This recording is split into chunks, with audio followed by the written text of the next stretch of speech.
আসসালামু আলাইকুম রহমতুল্লাহ। প্রিয়সুদী কাছে দূরে দেশ ও প্রবাসে যে যেখান থেকে আমার এই আলোচনাটি শুনছেন আপনাদের সকলকে স্বাগতম জানাচ্ছি।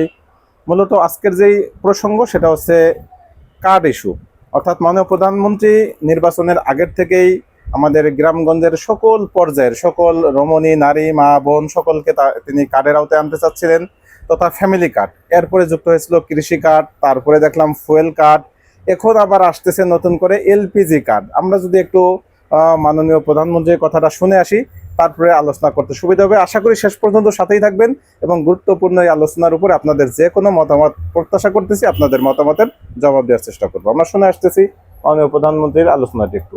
আমরা যেরকম সারা দেশের মায়েদের কাছে আমরা যেরকম ফ্যামিলি কার্ড পৌঁছে দিচ্ছি, সেরকম আরেকটি কার্ড দিতে চাই, সেটি হবে এলপিজি কার্ড, এলপিজি গ্যাস। এটি আমরা মা বোনদেরকে পৌঁছে দিব, যাতে করে মা বোনদেরকে রান্না বান্নার জন্য কষ্ট করতে না হয়। মা বোনদেরকে মূলত এলপিজি কার্ড দিবেন, যাতে মা বোনদের রান্না বান্না আর কষ্ট হয় না। এই জায়গায় আসলে আমার প্রশ্ন যে রান্না বান্নার কষ্ট কি এলপিজি গ্যাসে যে কার্ড, এলপিজি কার্ড, এই কার্ডে কি আসলে লাঘব করতে পারবে? বাস্তবতা কি বলে? আমরা ইতিপূর্বে দেখেছিলাম বাংলাদেশে যখন ইরান এবং আমেরিকা যুদ্ধের কারণে তেল সংকটের একটি বিষয় চলে আসছে সামনে, হরমুজ প্রণালী বন্ধ হওয়ার পর থেকেই। তো এরপরে বাংলাদেশের প্রত্যেকটি জায়গায়, প্রত্যেকটি জেলায় এবং প্রত্যেকটি ফুয়েল পাম্প, যেটা তেলের পাম্প, সেখানে মানুষের একেবারে ভিড়। 8 ঘন্টা, 10 ঘন্টা, 12 ঘন্টা, 24 ঘন্টা পর্যন্ত লাইনে দাঁড়িয়ে থাকার তথ্য আমরা পেয়েছি। তারপরে অনেকে সেখান থেকে তেল না পেয়েই ফিরে গেছে। 2 লিটার পেয়েছেন, 10 লিটার পেয়েছেন, মানে ইচ্ছা মতো তেল পাননি। তারপরে আমরা দেখেছিলাম ফুয়েল কাটের একটি বিষয়, কিন্তু সেই ফুয়েল কাটে কি আদতে এই সমস্যা সমাধান হয়েছে? হয়নি। কিন্তু এরপরে আমরা ফ্যামিলি কার্ডটা নিয়ে আমার কোনো বক্তব্য নেই। ফ্যামিলি কার্ডটা উনি যেভাবে দিতে চেয়েছেন সেটা দিলে ঠিক আছে, ফ্যামিলি কার্ডটা পর্যন্ত ঠিক ছিল। কিন্তু এরপরে আমরা যদি দেখি অন্যান্য যে কার্ডগুলি, আদতে সেই কার্ড দিয়ে আমাদের লাভটা কি হবে? আমরা তো বাংলাদেশ আজকে 54-55 বছর অতিক্রম করতেছে। এই 54-55 বছরে আমরা কি আজকেই প্রথম গ্যাস ব্যবহার করব, না ইতিপূর্বে গ্যাস ব্যবহার করেছি? গ্যাসের হিস্ট্রি, তেলের হিস্ট্রি যদি আমরা দেখি, বা আমরা বিদ্যুতের হিস্ট্রিগুলি দেখি, তাহলে আসলে আমাদের খুবই আশাহত হতে হয় বর্তমান মাননীয় প্রধানমন্ত্রীর বক্তব্য থেকে। কারণ তিনি যেইভাবে মানুষকে কার্ডের আওতায় আনতে চাচ্ছেন, মানুষের উপরে কার্ডের বোঝা চাপিয়ে দিতে চাচ্ছেন, একটা পর্যায়ে আমার মনে হয় প্রত্যেকটা সেবার জন্য একটা কার্ড করতে করতে মানুষের কার্ড বহনের জন্য একটা ব্যাগ লাগবে, বা কার্ড বহনের জন্য আবার আলাদা একটা মানুষকে রাখতে হবে যিনি এই কার্ডগুলি বহন করবেন। তো এই যখন অবস্থা, আমরা যদি একটু বাস্তবতা ঘুরে দেখি যে কার্ডে আসলে কি সুবিধা।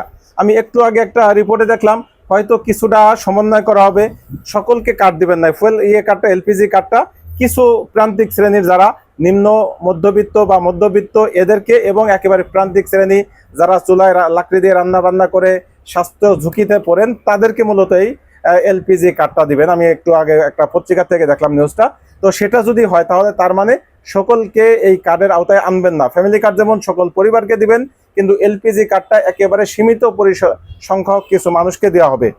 তারপরে যদি আমরা অন্য আরেকটা হিসাব করি, যে আমরা বিগত ইন্টারিম গভর্নমেন্টের সময় 1300 টাকায় আমরা গ্যাস কিনতে পেরেছি, যেটা বর্তমান বাজার মূল্য 2 দফা বৃদ্ধি করে 1940 টাকা, তথা 600 টাকার উপরে এই 2 দফায় তারা বাড়িয়েছে। এখন ধরেন এই ফ্যামিলি এলপিজি যে কার্ডটা দেওয়া হবে, এই কার্ডের বিনিময়ে যারা কার্ড হোল্ডার থাকবেন তারা হয়তো 300 বা 400 বা 500 টাকা একটা সিলিন্ডার প্রতি তারা কম পাবেন, বা তাদের থেকে কম রাখা হবে। কিন্তু এই 500 টাকা কম রাখার পরেও তো আরো 100-150 টাকা বেশি তাদের থেকে নেওয়া হচ্ছে ইন্টারিম গভর্নমেন্ট থেকেও।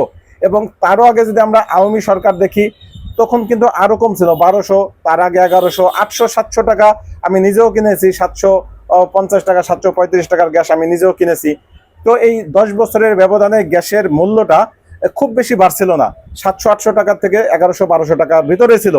কিন্তু হঠাৎ করে 2 মাসে বিএনপি সরকার তারা 2 দফায় 600 টাকার মতো গ্যাসের দাম বৃদ্ধি করে 1940 টাকা করে মানুষের একেবারে নাগালের বাইরে নিয়ে যাচ্ছেন। বিশেষত যারা কর্মজীবী মানুষ বা মধ্যম ফ্যামিলি বা নিম্নবর্তী ফ্যামিলি, তাদের একেবারে নিম্ন আয়ের যে মানুষ রয়েছেন, তাদের তো একেবারেই নাবিশ্বাস।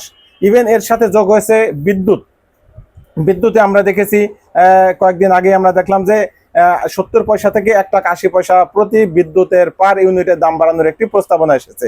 আমার মনে হচ্ছে বিদ্যুতের দাম বেড়ে গেছে, আমি ঠিক শিওর না। তবে আমি একটি আমার নিজের অবস্থান যদি আমি বলি, যে আমার গত এই রানিং মাস, যে এপ্রিল মাসের আগে মার্চ মাসে আমার বাসা বাড়ির সকল রান্না বান্না সহ সবকিছু মিলে 1900 টাকা আমার খরচ হয়েছিল।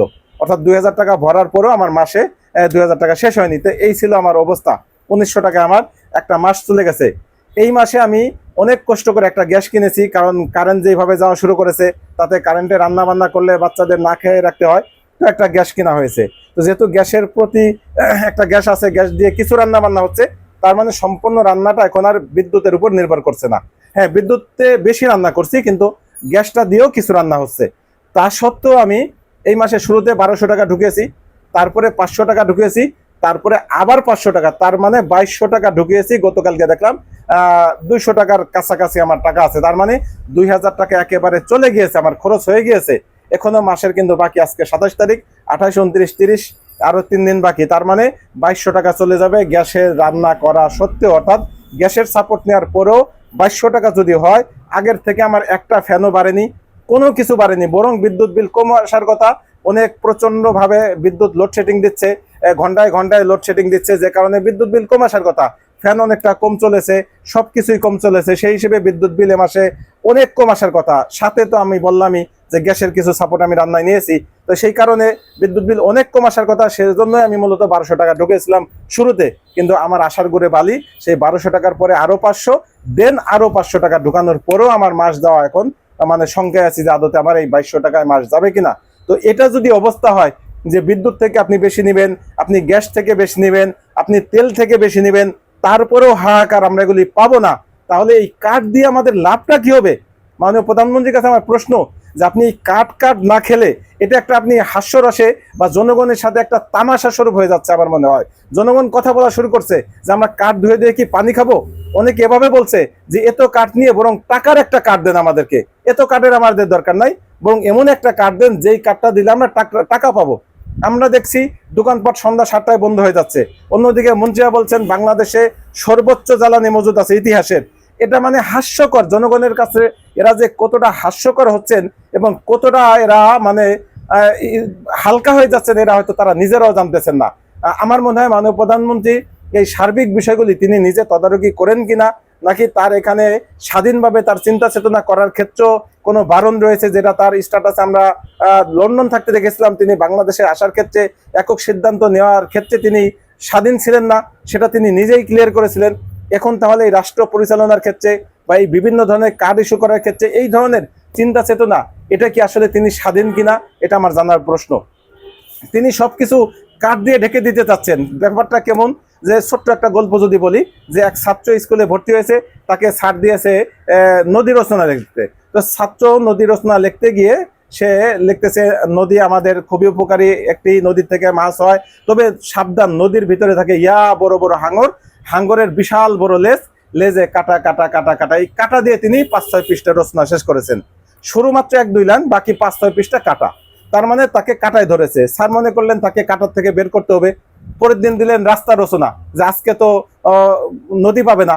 তো ছাত্রবেলা লেগছে রাস্তা আমাদের খুবই উপকারী একটি জিনিস, রাস্তা ছাড়া আমরা চলাচল করতে পারি না, রাস্তা দিয়েই আমরা সমস্ত কার্য সম্পাদন করি, তবে সাবধান, রাস্তা কখনো নদীর ধারে হওয়া উচিত না, তাহলে নদীতে পড়ে যাওয়ার ভয় আছে। আর নদীতে যদি কেউ পড়ে যায় তাহলে ইয়া বড় বড় হাঙ্গর, হাঙ্গরের বিশাল বড় লেজ, লেজে কাটা কাটা কাটা কাটা।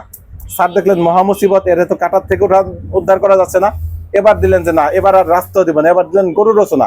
তো ছাত্র লিখলেন গরু এই আছে, 4টি পা আছে, 2টি শিং আছে, তবে সাবধান রাখাল ভাইরা, গরু কখনো নদীর ধারে রাখতে যাবেন না, তাহলে নদীতে ইয়া বড় বড় হাঙ্গর থাকে এবং হাঙ্গরের বিশাল বড় লেজ, লেজে কাটা কাটা কাটা কাটা কাটা কাটা কাটা। এরপরে স্যার আরো বিপদে পড়লেন, যেহেতু কোনোভাবেই কাটার থেকে উড়ে যাচ্ছে না, নদীতেই চলে যাচ্ছে। এইবার দিলেন বাড়ি রচনা, যে বাড়ি তো আর হাঁটতে পারে না। তো এবার ছাত্র লিখতেছে যে বাড়ি আমাদের মাথা গুজার ঠাই, সারাদিন কাজবাজ করে বাড়িতে এসে আমরা একটু বিশ্রাম করি, কিন্তু ভয় বা শঙ্কা তখনই হয় যদি এই বাড়িটা নদীর ধারে হয়, কারণ নদীতে থাকে ইয়া বড় বড় হাঙ্গর, হাঙ্গরের বিশাল বড় লেজ, লেজে কাটা কাটা কাটা কাটা কাটা কাটা, আবার ওই 5-7 পৃষ্ঠা। তো আসলে বিষয়টা কি, আপনি যদি কেউ কোনো কিছু করতে চায়, তাকে সেখান থেকে আপনি ফেরত আনতে পারবেন না, ব্যাপারটা এইরকম। তো আমাদের মাননীয় প্রধানমন্ত্রীকে আসলে কার্ডের ভিতরেই ঢুকে গেছেন, যে যা কিছু আসবে সামনে উনি কার্ড দিয়ে ঢেকে দিতে চাবেন। ব্যাপারটা কি এরকম কিনা? উনি বাংলাদেশে আসার পরে তিনি বলেছিলেন আই হ্যাভ আ প্ল্যান, আমার একটি প্ল্যান আছে। আমরা মনে করেছিলাম যথেষ্ট উনি বুদ্ধিদীপ্ত মানুষ, দীর্ঘদিন প্রবাসে ছিলেন, লন্ডনে ছিলেন, তো বাংলাদেশের থেকে দূরে ছিলেন এবং সেখানে জীবন আচরণ দেখেছেন, সেখানে রাষ্ট্র পরিচালনা দেখেছেন এবং আন্তর্জাতিক যে রাষ্ট্র পরিচালনা পদ্ধতি সেগুলি থেকে তিনি হয়তো জ্ঞান আহরণ করেছেন, সেভাবেই তিনি বাংলাদেশে কোনো একটা প্ল্যান অ্যাপ্লাই করবেন। কিন্তু এখন দেখতেছি তার আই হ্যাভ আ প্ল্যান মানেই কাট কাট কাট খেলা। এবং অনেকে তো মানে হাস্যরস করে বিভিন্ন ধরনের খারাপ মন্তব্য করতেছেন, যেগুলি আমি আসলে খারাপ মন্তব্য থেকে আমি যেটা মূল্যায়ন করতে চাই, যে আমি আসলে পরামর্শ দিতে চাই যে এভাবে কার্ড দিয়ে আসলে আমাদের লাভ কতটুকু, ক্ষতি কতটুকু, কার্ডে আমাদের কি উপকার হবে। জনগণের নাবিশ্বাস, আপনি কারণ দিতে পারতেছেন না, আপনি তেল দিতে পারতেছেন না, আপনি গ্যাসের মূল্য বৃদ্ধি করলেন 2 দফায়, আপনি যদি বিদ্যুতের বিল এখন বাড়িয়ে দেন, আপনি কৃষকের দিতে পারতেছেন না, সার ঠিক মতো দিতে পারতেছেন না। বাংলাদেশে এই প্রথম সার ফ্যাক্টরি বন্ধ হয়ে গিয়েছে, আমরা 2-3 দিন আগে দেখেছি। তো এই যখন অবস্থা, এটা আসলে আমাদের জন্য খুবই খারাপ একটি দৃষ্টান্ত। অনেকেই তো বলছেন যে আসলে এই বিভিন্ন কার্ড না দিয়ে বরং কার্ডের থেকে বড় বিষয় হচ্ছে আমাদের অবারিত যেন আমরা সেবাটা পাই। যেমন কৃষকদের যে সেবাটা, কৃষক সে তার সার পাবেন, ন্যায্য মূল্যে সার পাবেন। দুটো বিষয়, একটা সার ন্যায্য মূল্যে পাবেন, দ্বিতীয়টা তার এই সারটা পাওয়ার ক্ষেত্রে যেন প্রতিবন্ধকতা না হয় এবং কোনো সংকট না হয়। এই দুটো বিষয় সরকারকে নিশ্চিত করতে হবে। এখন আপনি কার্ড ছাড়া, আমি যখন ছোট ছিলাম, আমার জন্ম 81-তে, তো আমার যখন 8, 9, 10 বছর বয়স, তখন আমি আমার বাবার সাথে আমি খেতে গিয়েছি, তখন আমি নিজে ক্ষেত করেছি, তো আমি নিজে সার কিনেছি, সার বপন করেছি, আমি মোটামুটি কৃষি কাজের সাথে আমি সম্পৃক্ত। তখন আমি দেখেছি বাজারে ইউরিয়া বলেন, পটাশ বলেন বা যে কোনো সার বলেন, দেদারসে খোলা বাজারে প্রত্যেকটা প্রায় মুদি দোকানে সার বিক্রি করতো। এরপরে আস্তে আস্তে সারের নির্ধারিত দোকান হলো, এরপরে পর্যায়ক্রমে ডিলারশিপ চালু করা হলো। ডিলার ছাড়া কোনো সার হবে না। একটা পর্যায়ে এমন দেখেছি যে সারের জন্য মানুষের হাহাকার, কবে ডিলারের কাছে সার আসবে মানুষ খুঁজে খুঁজে বসে থাকতো। যেদিন সার আসতো, আসার সাথে কে কার আগে নিবে এই নিয়ে মারামারি লেগে যেত। তো এটা যদি হয়, তাহলে কার্ড দিয়েই লাভ কি, আর কার্ড না দিলেই বা ক্ষতি কি? বরং আমাদের যেটা কর্তব্য বা সরকারের যেটা করণীয়, সেটা হচ্ছে সবকিছু সহজলভ্য করতে হবে। আপনি কার্ড বাদ দেন, এই কার্ডের যে একটা ধোঁকা, এই ধোঁকা জনগণ আসলে খেতে চায় না। বরং আপনারা দীর্ঘ 17 বছর পরে ক্ষমতায় এসেছেন, 17 বছর নির্যাতিত ছিলেন। আপনারা কেন নির্যাতনের শিকার হয়েছেন, কেন আওয়ামী লীগ কিভাবে এই 17 বছর মানুষের উপর নির্যাতন করেছে, সেই বিষয়গুলি জাজ করে সেগুলি আপনারা অ্যাপ্লাই করা বন্ধ করেন। আওয়ামী লীগ যেই পথে হেঁটেছে, আপনারা সেই পথ পরিহার করেন। আওয়ামী লীগ যে কারণে বাংলাদেশ থেকে বিতাড়িত হয়েছে, আপনারা সেই পথ পরিহার করে বরং জনগণের সেবা কিভাবে করা যায় সেই বিষয়টা নিশ্চিত করেন। আমি মনে হয় আমার মূল বক্তব্যটা আমি বোঝাইতে পেরেছি যে আসলে জনগণের কার্ড খুব প্রয়োজন নয়, বরং জনগণের দরকার অবারিতভাবে যথাযথভাবে যেন জিনিসটা পাই এবং ন্যায্য মূল্যে আমরা পাই। আমি কারেন্ট ঠিকমতো পাইলাম না, কারেন্টের কার্ড দিয়ে আমার লাভ কি? আমি যদি গ্যাস ঠিকমতো না পাই, গ্যাসের কার্ড দিয়ে লাভটা কি? আমি যদি তেল ফুয়েল গিয়ে আমি যদি তেল না পাই, তাহলে তেলের কার্ড আমার লাভটা কি? কৃষকরা যদি তাদের ন্যায্য মূল্যে এবং খোলা বাজারে তারা সার কিনতে না পারে, তাহলে কার্ড দিয়ে তাদের লাভটা কি? এইসব ধোঁকাবাজি, এসব ভাউতাবাজি আমার মনে হয় বন্ধ করা উচিত। এখন সাহসী উদ্যোগ নেওয়া উচিত। জনগণের সরকার, জনগণের কথা শুনতে হবে। জনগণের আসলে কি চায়, সেই চাওয়াটা যদি বুঝে তারা সেভাবে কাজ করতে পারে, তাহলে আমার মনে হয় এই সরকার সফল হবে। তা না হলে এই সরকারের কপালে কি আছে, সে এই সরকার নিজেই হয়তো বলতে পারবে। আজকের মধ্যে এই পর্যন্তই। ভালো থাকবেন। আল্লাহ হাফেজ। আসসালামু আলাইকুম রহমতুল্লাহ।